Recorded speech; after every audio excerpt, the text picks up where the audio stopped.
Hey guys, welcome back to this channel. In this video, I'll be showing you guys how you can basically get the definition of words in Google Sheets.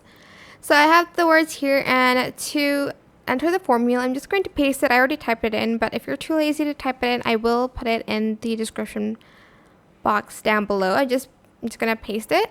Make sure this is the number of your cell. So mine is C57. Then I'm just going to press enter, and it's going to load the definition for me.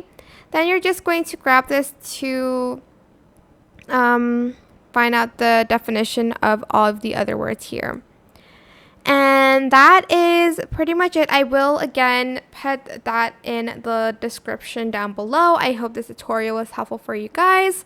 Don't forget to like, comment, share, and also subscribe to this channel. If you haven't done that already, if you have any more questions, just leave it in the comment section down below. I will try my best to answer them all for you guys. Here is the formula, just in case it doesn't show up when you pasted it. But yeah, thank you so much for watching. Bye!